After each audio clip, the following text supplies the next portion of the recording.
जब प्रशासन इन्हीं का है तो बॉर्डर भी इन्हीं का है। बॉर्डर तो विपक्ष का या किसी पार्टी का, बॉर्डर भी इन्हीं का है। बॉर्डर अगर पूर्ण रूप से अगर सील कर दिया जाए, बॉर्डर को नाकाबंदी अच्छे तरह से हर गाड़ी, बॉर्डर भी इन्हीं का है। बॉर्डर अगर पूर्ण रूप से अगर सील कर दिया जाए, बॉर्डर को नाकाबंदी अच्छे तरह से हर गाड़ी को चेक करके टपाया जाए तो दारू 100%। आप देख रहे हैं RTV बिहार, मैं हूँ आपके साथ शिवम कुमार। अभी मैं बेगूसराय जिले में है और पार्टी कार्यालय है लोजपा रामविलास, और यहाँ पर अभी मौजूद है। हमारे साथ अभी एक शख्स हैं जिनसे आपकी मुलाकात कराएंगे। सबसे पहले इनका परिचय जान लेते हैं। सबसे पहले आपका स्वागत है RTV में, और अपने परिचय हमारे दर्शकों को। सबसे पहले तो RTV बिहार के जो भी दर्शक देख रहे हैं उनको मेरा प्रणाम, और आपको भी बहुत बहुत धन्यवाद जो बोलने का मौका दिया।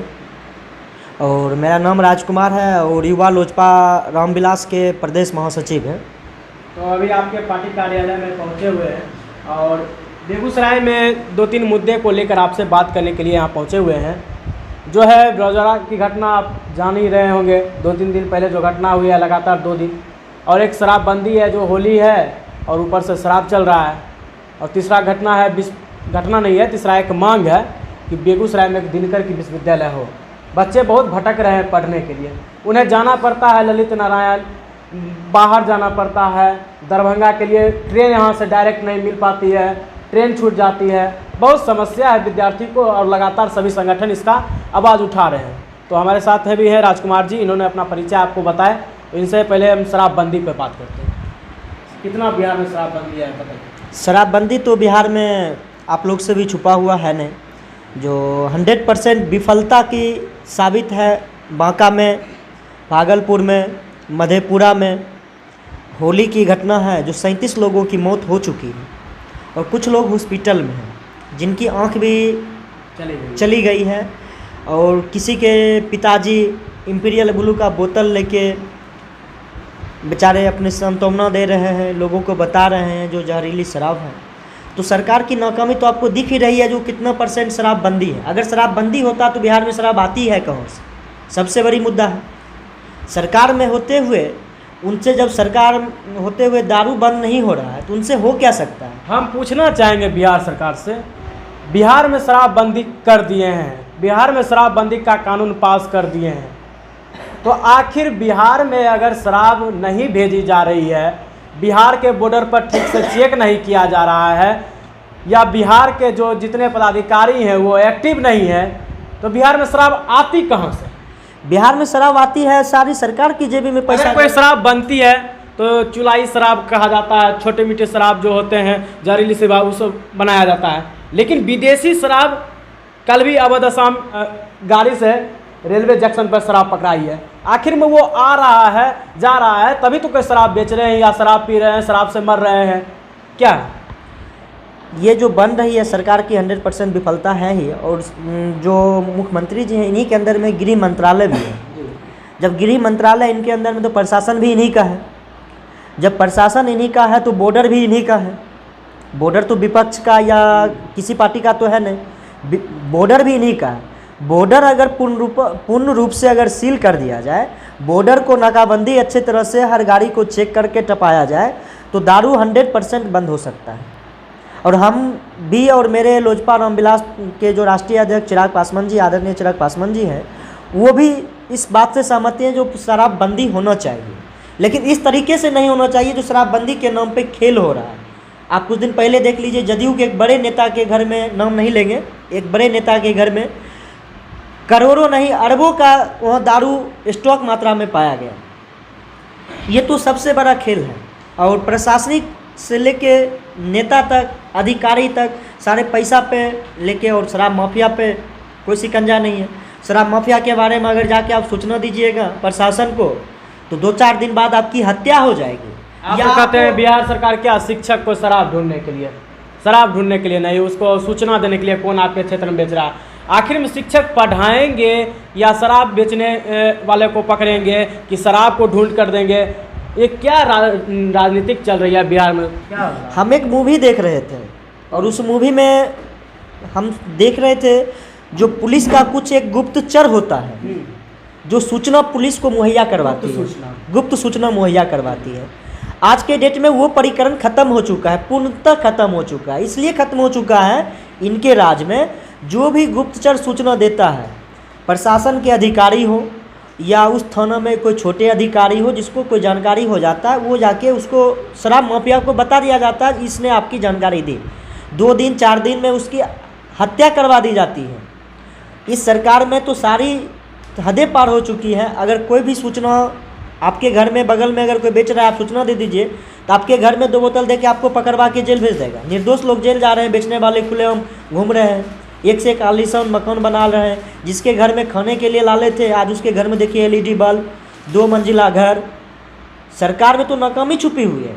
सरकार को ये चीज़ भी जानकारी होना चाहिए, 2 साल 5 साल पहले तक जिस घर में चूल्हा नहीं जल रहा था, उस घर में आज अरबों की संपत्ति कहाँ से आई? क्या लगता है शराब जो अभी बंदी के नाम पर जितना बिक रहा है, उससे पहले जितना बिकती थी, उसके बाद अभी जो बिक रही है बंदी के नाम पर शराब, जहाँ 600 में गाना निकला है, सुने होंगे 600 में हाफ 1200 में फूल। बताइए, अगर ये सब गाना निकलती है और अगर सत्य नहीं है तो फिर गाना बनाते हैं क्यों? अगले पीढ़ी को तो ये बर्बाद कर चुके हैं जी। जो 600 और 1200 की बात है 100% हकीकत है। और होम डिलीवरी की सुविधा हो गई। जितने भी बच्चे 14 से लेके 20 के एज वाले पढ़ने वाले बच्चे थे, पीठ पे बैग रखने वाले बच्चे, वो आजकल बैग में लेके दारू होम डिलीवरी करते हैं, क्योंकि उनको 200-400 रुपये एक बोतल पे हो जाता है। तो कोई भी बहुत कम उम्र के लड़के में ज़्यादा इच्छुक होता है पैसा कमाने का।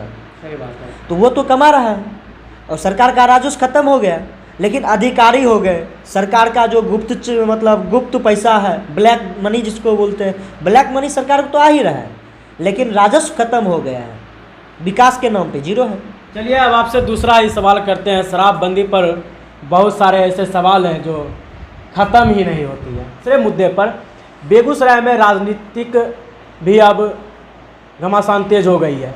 जैसे जैसे गर्मी बढ़ रहा है वैसे वैसे राजनीतिक भी बढ़ रहा है। अब राजनीतिक यह मुद्दा हो गया, बेगूसराय के रजौरा में 2 बच्चों के बीच पानी को लेकर विवाद हुआ था। चापाकल में मुंह लगा के पानी पीना और इसी चीज़ को लेकर विवाद हुआ था। विवाद 10 दिन से चल रहा था। विवाद धीरे धीरे इतना बढ़ गया कि एक बयान आया है हमारे ही बेगूसराय के माननीय सांसद गिरिराज सिंह और केंद्रीय के मंत्री हैं, उन्होंने आए थे घटना के बाद परिजनों से मिलने के लिए, और जो घायल थे 2-3 उनसे मिलने के लिए। तो एक अस्पताल में भी आए थे, निजी क्लिनिक में भी गए थे। तो उन्होंने वहाँ पर साफ साफ बयान दिए, प्रशासन इस कार्रवाई को लीपापोती करते हैं, पहला नंबर 1।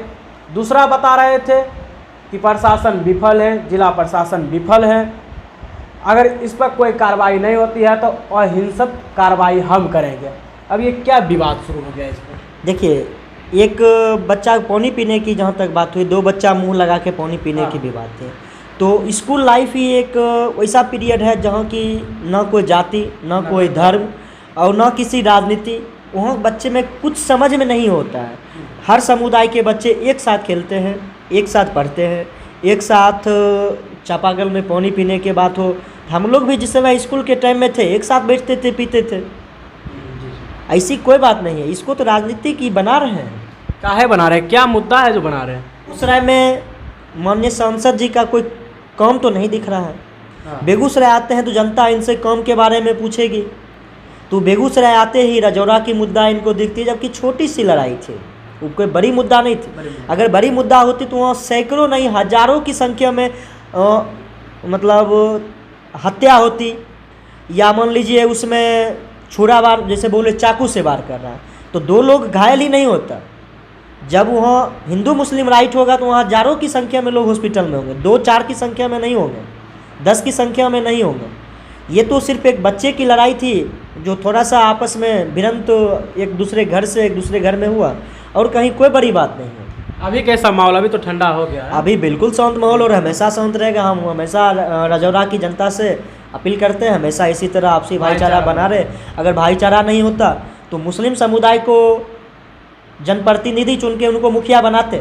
पहले तो भूमिहार से ही थे मुखिया, भाईचारा के नाते वहाँ भाईचारे के नाते ही परिवर्तन के रूप में उनको मुखिया बनाया गया।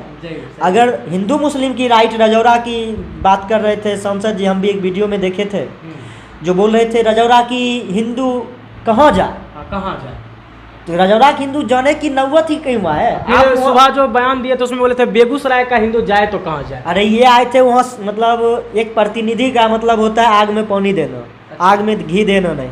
आज हम एक प्रतिनिधि हैं तो कहीं जाके हिंदू मुस्लिम राइट करवा दें, ये मेरा दायित्व है। मेरा दायित्व है हिंदू मुस्लिम सिख ईसाई जब भाई भाई का नारा हम लोग लगा चुके हैं और ये परंपरा चलते आ रही है तो इसको हम आपस में ख़त्म नहीं कर सकते हैं, ये भी बात सच है, इसको झुटलाया नहीं जा सकता है। चलिए रजौरा की घटना से भी इनसे जो बताए हैं वो आप सुने हुए होंगे।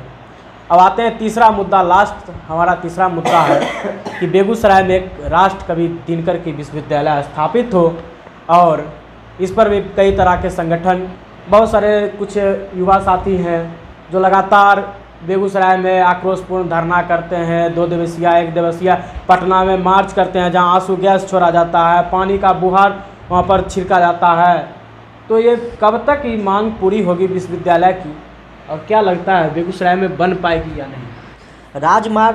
राज मार्च जो बोल रहे हैं, राजभवन तक जो मार्च हुआ था 15 फरवरी को, सबसे पहला स्टार्टिंग हमारे पार्टी लोक जनशक्ति पार्टी रामविलास के राष्ट्रीय अध्यक्ष सह जमुई सांसद आदरणीय और हमारे नेता चिराग पासवान जी ही शुरुआत बिगुल फूके वही थे। उसके बाद ही पप्पू यादव हो या और भी अन्य पार्टी का राजभवन मार्च हुआ है। सबसे पहले आगाज मेरी पार्टी लोक जनशक्ति पार्टी ही शुरुआत की है।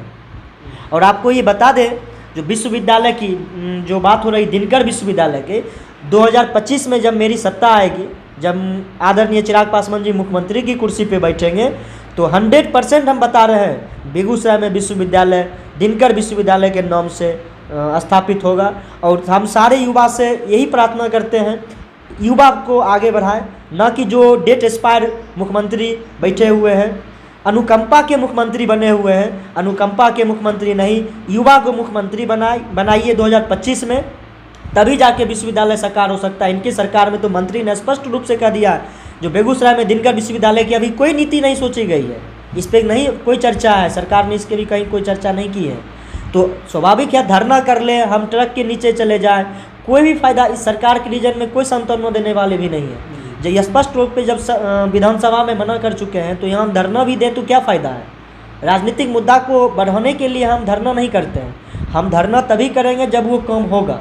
जब राजभवन में साफ मना कर विधानसभा स्पष्ट कर दिया कि नहीं, विधानसभा में जब मंत्री स्पष्ट मना कर दिए तो धरना देने से भी कोई फ़ायदा नहीं है।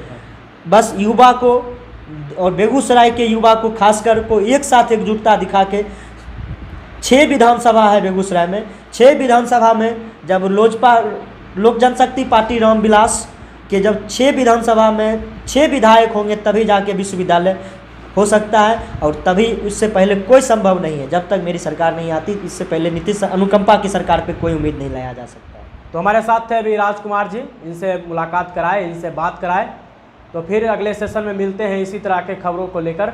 तब तक के लिए देखते रहिए RTV बिहार। अगर आप हमारे फेसबुक पेज पर देख रहे होंगे तो फॉलो कर लीजिए, और यूट्यूब पर देख रहे हैं तो चैनल को सब्सक्राइब कर लीजिए, और बेगूसराय से बिहार तक की हर एक खबर को देखने के लिए हमारे चैनल पर लगातार आप बने रहिए। धन्यवाद।